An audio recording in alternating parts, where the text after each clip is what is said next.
Well, looky here. Those of you that did not see my live stream last night are probably like, what the f***? Is that a Nosfet Aero? Yeah.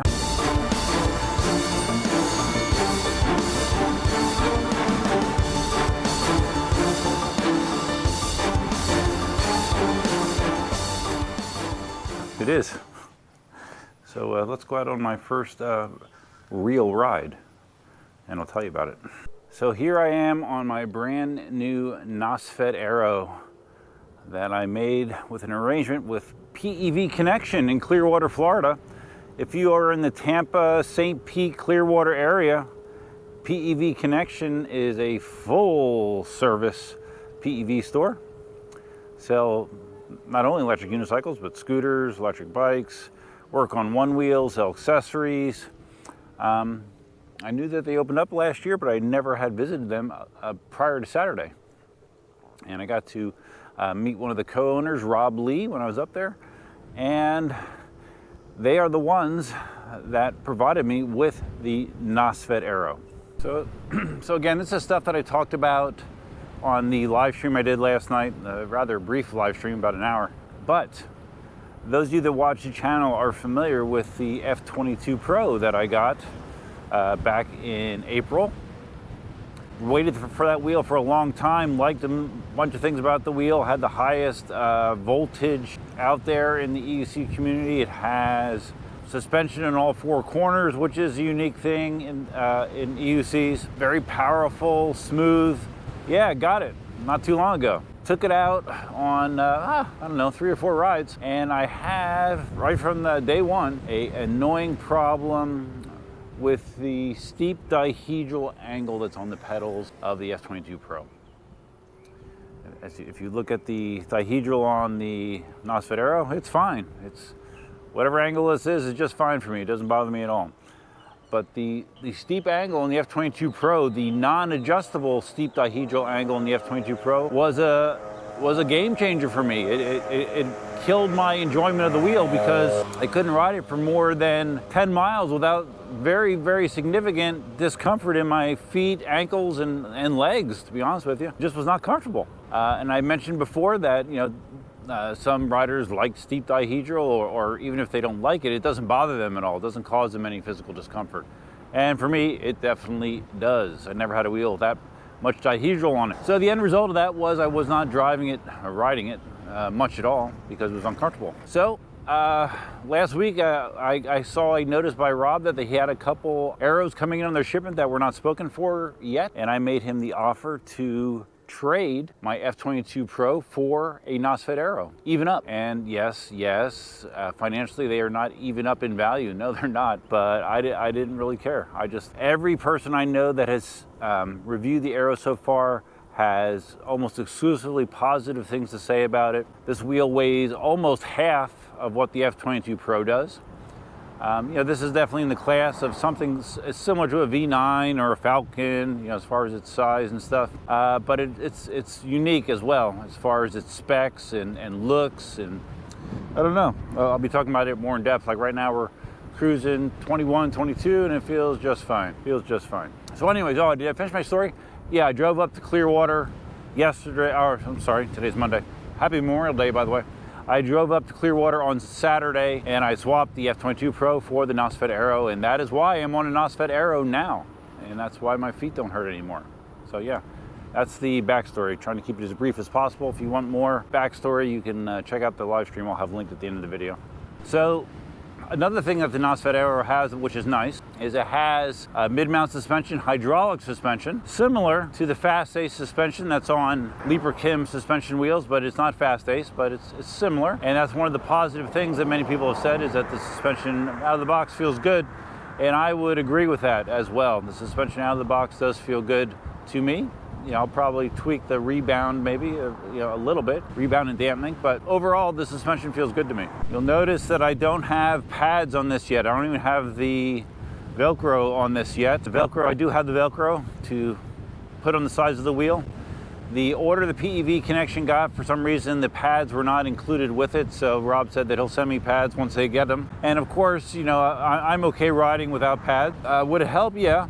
But because of the way this wheel looks on its side panels specifically, it's kind of nice to have them exposed. I mean, it shows off some of the attractive visuals that this wheel has, in my opinion. But of course, you do lose an element of control when you don't have pads on your wheel. So personal decision. But for now, I am fine riding it without pads on. I think I did this on the V9. Where did I do that little curb drop? The first curb drop I ever did on the V9. Because remember, it didn't feel good. Was it that? Was it that little tiny thing? Probably was. All right, let's do this one instead. Similar height. Yeah, feels good. It could benefit from a little bit of adjustment, I think. You know, because I'm always one that errs on the side of plush. I like plush with my wheel, so I will tweak that a little bit. But no, it feels good. Definitely feels good. Let's talk about the styling. Headlight on this is really cool. Tail light on this is really cool. When you charge it, it activates a cool light sequence in the tail light. So yeah, aesthetically, I think they really hit it out of the park with the Aero.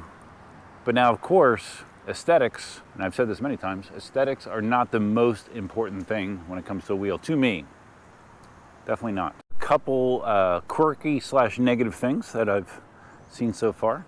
Nosfet does have an app. They do have an app for the Aero, and I guess the Apex. Currently, that app is Android. The only Android phone I have is probably 6 years old, and I don't even know that the Nosfet app would work on it. So that's a little negative, because Rob told me that this has firmware updates available from once it was boxed. There's firmware updates that are out there for it, and normally you want to apply firmware updates. So first I thought I was SOL unless I got that Nosfet app working on the Android device that I have. Yeah, again, I think I need to increase the rebound and dampening to fit my needs, but no, it's fine. It's fine. Okay, so anyways, I had some conversations with Rob once I got back, and he mentioned that you could actually use the LeaperKim app, you know, which again affirms the very strong connection between LeaperKim and Nosfet. You can use the LeaperKim app to change the setting on a Nosfet, at least the Aero. I can confirm that. It'll change your basic settings, your speed alarms, all that kind of stuff, imperial versus metric. You can do all that in the LeaperKim app. But Rob was not positive if you could upgrade firmware in the LeaperKim app. So I'm like, I'll try it. What the hell? So I connected to the wheel in the LeaperKim app.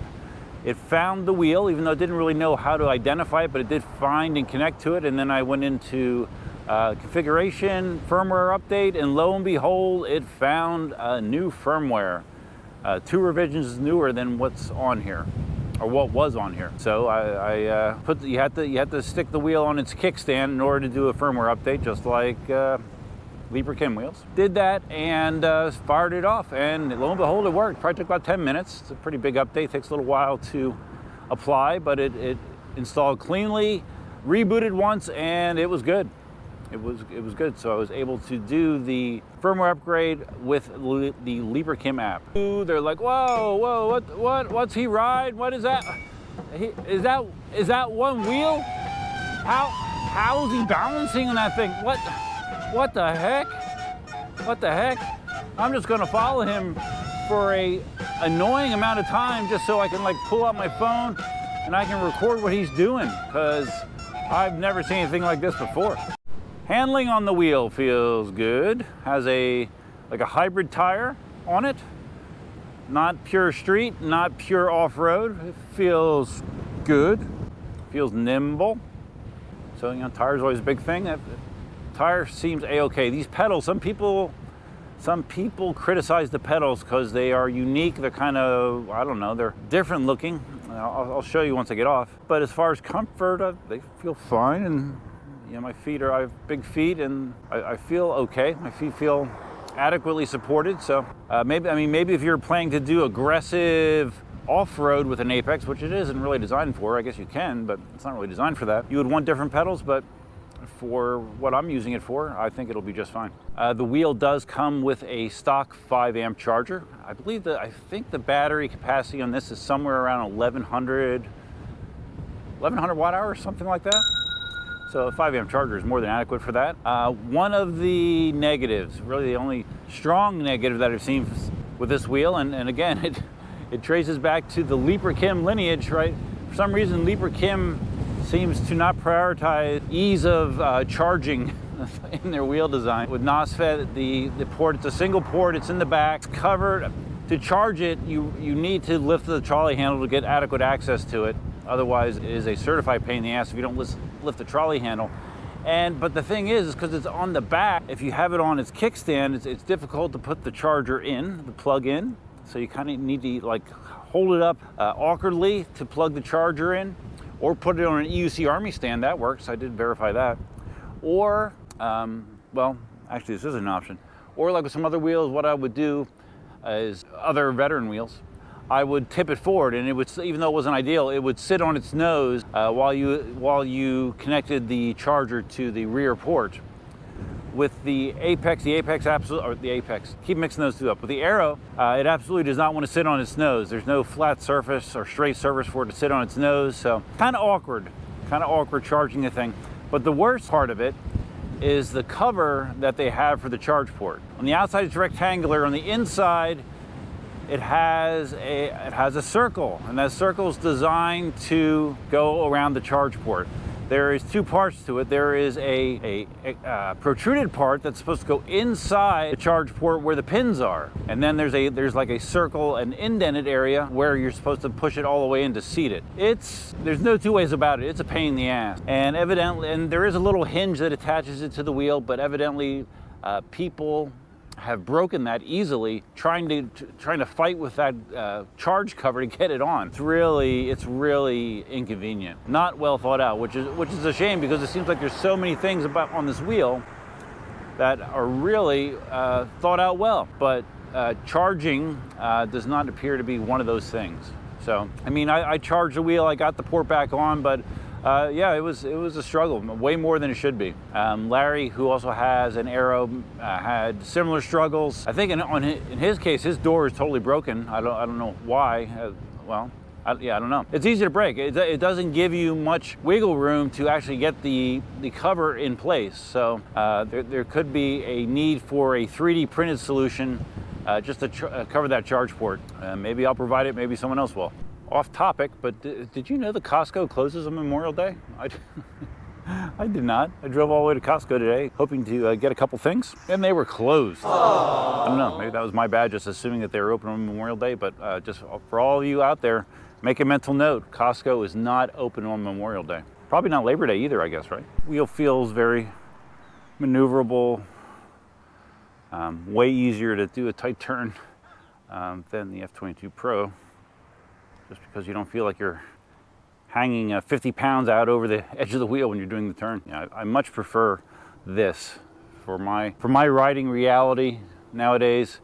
I much prefer this. I don't need massive battery, massive wheels anymore. I really don't. One other positive with this is, I believe I'm correct in saying this. I didn't double check it looking at the valve, but the Aero, I believe, has a tubeless tire, which ever since October, since I had a tube failure, I am a big proponent of tubeless tires. My Inmotion V9 has a tubeless tire as well, and that's a good thing. That's a good thing for safety as far as I'm concerned. I can't really see the viewfinder from here. Can you see these pedals? Yeah, they're kind of weird. They're not like a mesh, right? Like a lot of spiked pedals are, and the spikes themselves are pretty rounded off. For my needs, it's fine. If you are real into maximum grip, you're gonna probably want another pedal solution, but for me, it's fine. This has different pedal hangers than anything I've ever seen before as well, but I've never had a Nosfet wheel before either. But this is different than any Leaper-Kim pedal design that I've seen as far as the hangers go. What was I gonna say? Oh yeah, one of the things that Larry actually asked me about was comparisons with this and the V9. You know, since I own both wheels, he thought it'd be interesting if I did a pretty in-depth comparison of the two wheels, because I mean, they are a similar size category. I think I guess they are targeted at the same people, sort of, but each wheel has its own strengths. So depending on what that individual is looking for, what appeals to them, one wheel might be more appropriate for them than the other. So I will do that. I will do that at some point. I didn't show the trolley handle. Right here is the little latch. You just release it, and then You flip it up. There isn't a lockout detente up top here, but it is a friction stop, and it is pretty good. Better than what was on the F22 Pro. That's one of the things that annoyed me with the F22 Pro. The trolley handle, you pulled it up and it was at a good height, but it didn't have a lockout detente. So as you were pushing it, it would like sink, and you had to keep pulling it up, and that was annoying. This seems really nice. Aesthetically, the way it's engineered to be integrated into the top of the wheel, very, very cool. I've never seen a trolley design quite this cool, in my opinion.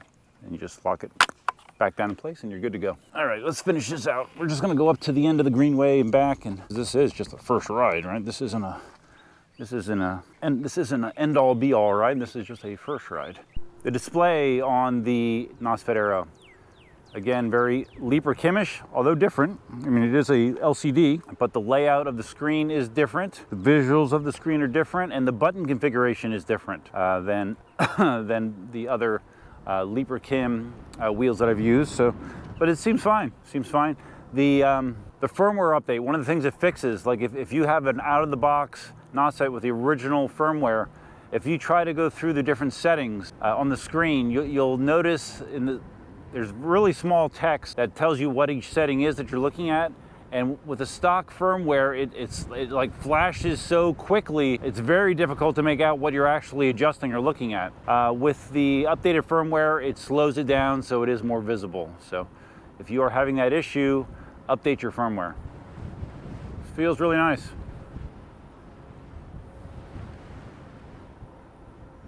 Easy carving, very easy carving. Tire feels good. It's not one of those tires where you feel like you're falling off the edge as you lean into it. Feels good. Battery size in this, which I believe is 1100 watt hours. I'll put up on the screen exactly what it is. It's a 126 volt subsystem, like a veteran Patton.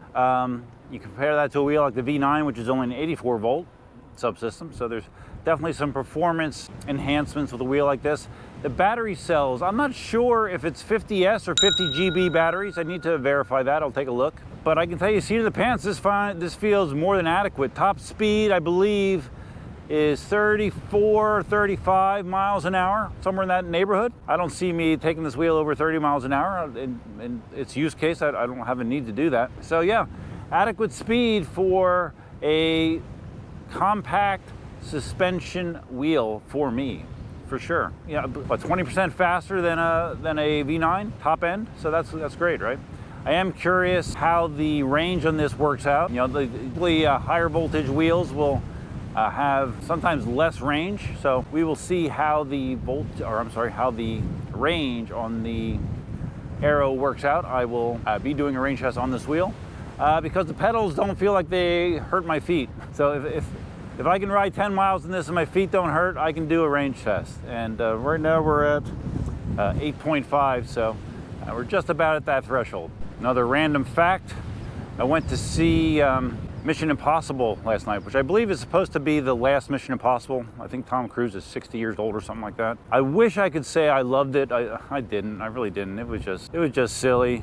I mean, of course, it's Mission Impossible. There's always like unlikely, silly things that happen and outcomes that are silly. But this raised the bar on silliness. And yeah, and the villain,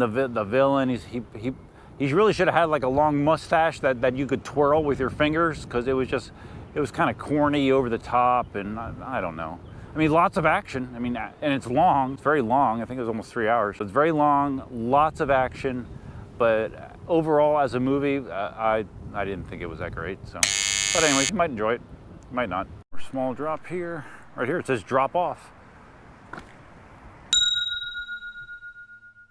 See, drop off. Just following the sign, drop off. Took the bite off of it, but I'm pretty sure I can take even more bite off of it if I adjust it a little bit more. See these big signs here going into my development? Look how nice that trim is, that gray trim. It's nice, right?